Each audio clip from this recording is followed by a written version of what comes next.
Hi, Matt with eTrailer. If you're coming up on that off season where you're going to put away your RV, you're not going to be driving around with it, and you want a good way to store it and add that extra protection, then the eTrailer RV cover series is going to be a great option for you. So let's check it out. Today we're really just going to be focusing on the line of the eTrailer covers. Now with any cover, it's going to offer you a lot of benefits, and the main one is just going to be the longevity of your RV. The reason being is it's going to be able to prevent a lot of those sun rays from damaging your vehicle because of all the UV rays. And it's also going to help prevent any of that dirt and grime from building up. Because when you're driving around with it on a regular basis, you can really just maintain it, clean it off whenever you need to. But when it's in storage, it's a lot harder to do that. And that's why a cover is going to go a long way for you. It's also important to note that you're looking for the right cover for yourself, because there are a lot of different variations, not just in sizes, but also in styles. So we have right now behind me a travel trailer, but we also have different ones that are going to be able to work with fifth wheels. It's just important that you're going to find the style that's going to fit your needs. Now, it's also great if you find out what the size of your trailer is. So what you're going to do to find that out is just going from the front of the box, measuring that all the way to the back. And you're going to be going to your back bumper.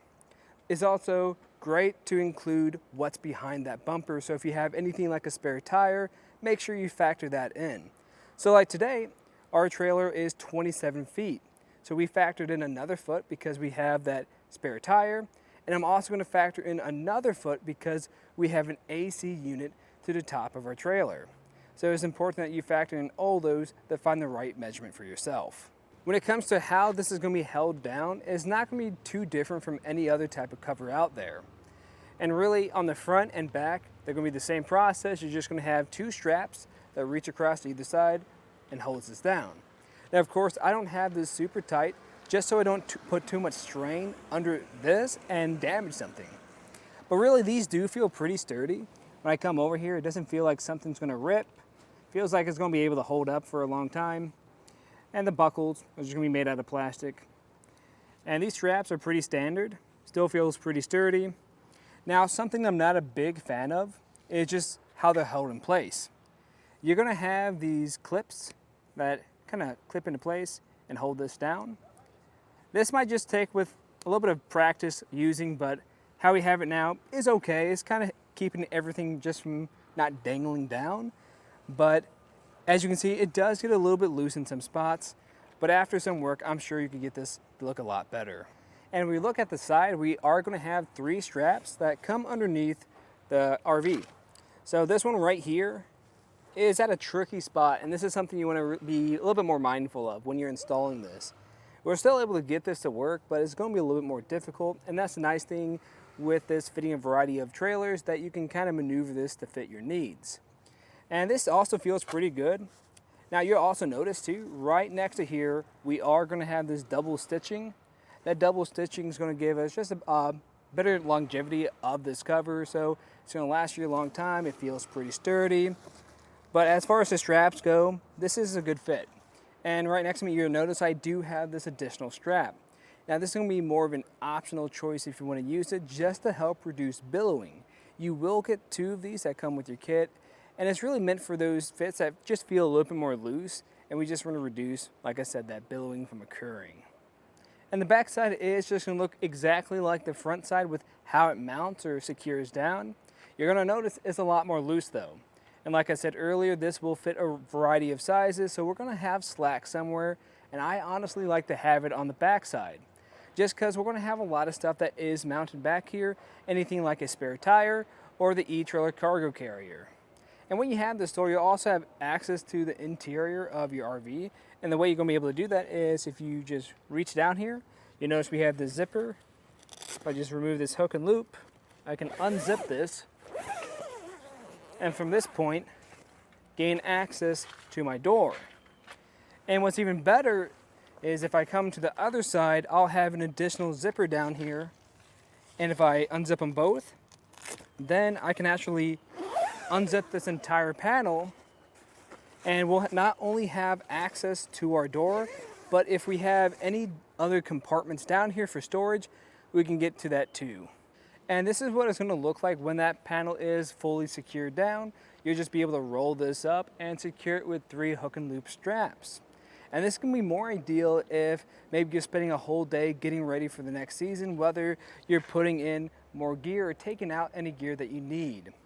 Now, I will say this is a little bit tricky to get to and reach, so you're probably going to have to grab a ladder to really get up here and secure this down. And with this open, you'll notice this is a thinner material. And what that's designed for is to work with all weather conditions. And if you have it in any snowy, rainy, or windy conditions, it should be able to handle that, especially in those more humid conditions. And that's why it's thinner, to allow more airflow. And that's why you'll notice a lot of RV covers kind of opt for this style. Now, something else that's going to help with airflow too are going to be these vents we have up at the top.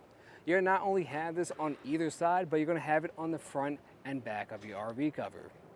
And taking a closer look at the top of our cover, you'll notice we have this lighter color. That's indicating this is the roof portion, and that's going to help attract less sunlight, so this is going to stay cooler. It's also going to be a thicker material. And what's great about that thicker material is better for when you do have more buildup of either dust or pollen, just so you don't have to clean it as often, because climbing all the way up here could be pretty difficult if you have to clean it a whole lot. What I also like about it is it's going to help prevent those sun rays or the UV rays from penetrating through here and damaging your roof. Because if that is occurring, what could happen is it could have some fading, or it could even lead to more leakage. Because if you have any cracks that occur on here, that could damage your roof. Finally, we can take a closer look at this tab here. And if you notice, it's going to have this reflector on it.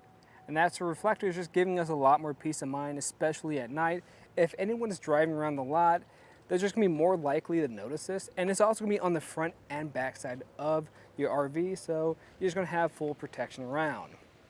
In my opinion, I think this is a solid choice when it comes to covers, because it's essentially doing everything that other covers do, being all weather conditions and being the same type of material and having the same number of layers. But what this one does is it kind of meets that more economic price range as well. If I was going to compare it to any other type of cover out there, I'd probably compare it to the Adco Olefin series. And really, they're going to be the same type, only the difference is just going to be the design.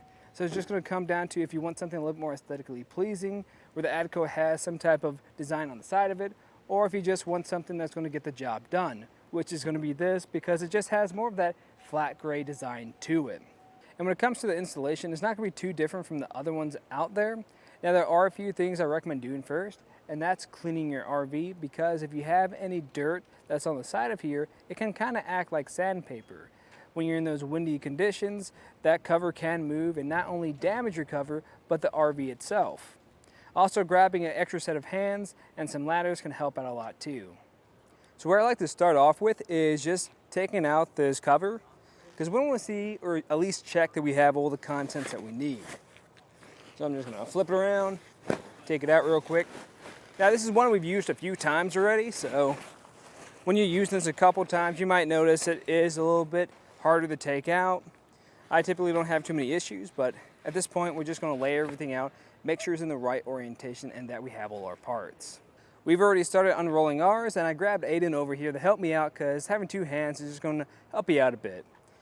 And what we're looking for is, when we're doing this, is to check two things.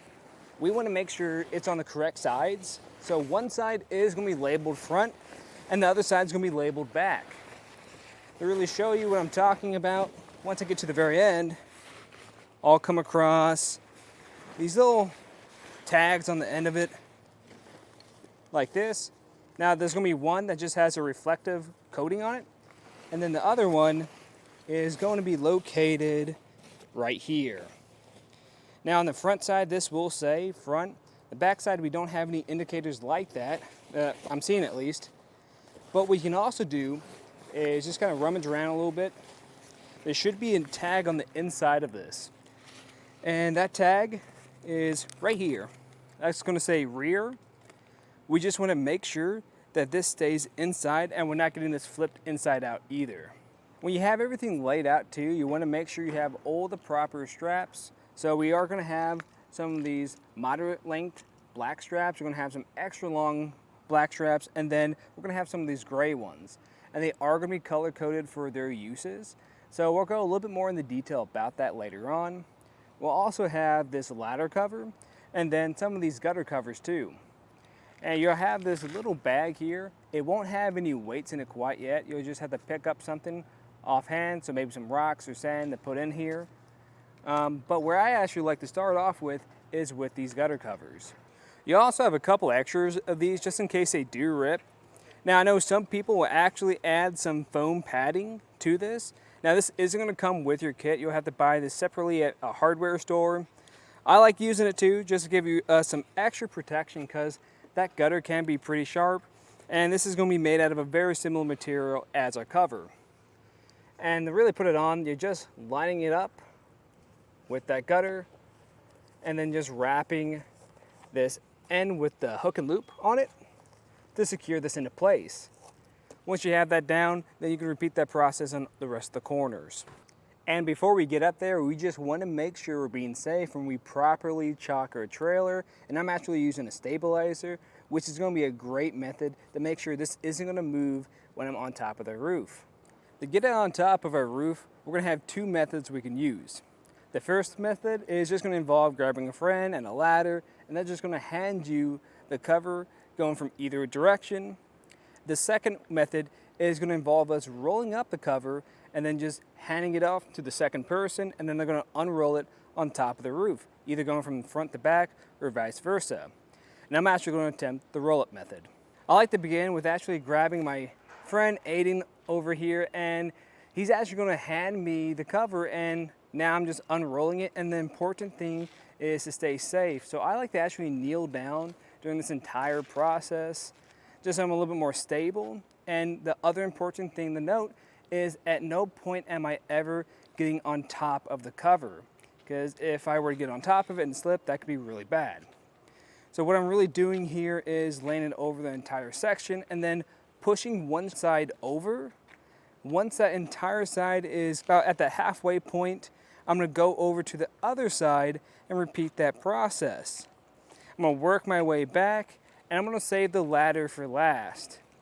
Once I eventually get to the ladder, I'm basically just going to be putting on that ladder cover and then getting off and then adjusting the fit the rest of the way. Now we can start securing this down. And where I like to start is with the front side or the back side. It's going to be the same process. So we're going to be grabbing those more moderate straps, not the super long ones, and you're going to have two male ends to it. And these are also going to be black. So the way I'm going to do it is I'm going to grab this point right here. It's going to say front on it, and it's going to have that female buckle to it. I'm just going to connect those together. When they're connected together, I'm actually going to go across to the other side, and instead of going to the top one, I'm going to kind of cross this, so going more diagonal. Trying to make sure that this strap also remains straight. We don't want it to get twisted up. Once I've done that, just connecting it over here, and we're going to tighten it into place. Now my goal here is only to tighten each side a little bit. You want to make sure this is even as possible. And we don't want to go overboard with it. We don't want this too tight, because if it's too tight, that's not going to allow this to kind of have a little bit more room for wiggle. And if it's too tight, it's probably going to rip something.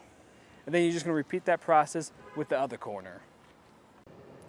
You're going to find that you have a lot of excess strap typically. So what you can do with that is you're going to have this little clip here. If I try to pull that apart, that's going to let me store all this excess right here. And you can do this one of two ways. You could actually put it at this location here, or I could reach all the way across to the other side and use this point, whichever way is going to be easiest for you, just to contain that mess. We can move over to securing underneath our cover now, and we're going to grab these gray straps. Now the way this is going to work is you're going to grab the male end and hook it up to that little bag where you can put some rocks in or whatever you can use as a weight to chuck it to the other side. Before I throw it to the other side, I want to make sure I grab my other male end and hook it up right here on the cover. That's just going to ensure when I do throw this over, I'm not going to lose the strap. And it's just a pretty simple process. All you have to do is grab it and chuck it over there. You're just going to take this now, unbuckle it, and take that male end and hook it up to the other side. With that hooked up, we can now tighten this into place. Now again, just be careful you don't tighten this too much because you don't want too tight of a fit. And also make sure you tighten down the other side too, because that's just going to help even out the load. Once you're done with this, then you're just going to repeat that process on the two behind me. And one of the last steps is going to be more of an optional step, and that's going to be using these extra long straps. Now, we want to make sure this wraps all the way around, and I'm going to try to center up between these two zippers. It's not a bad idea to kind of make sure you have enough length that will reach across. And I still like to keep it bundled together, mainly so there's enough weight there so it can travel across the trailer itself. So that's about a good amount right there. We're gonna make sure I have one end and just chuck it over.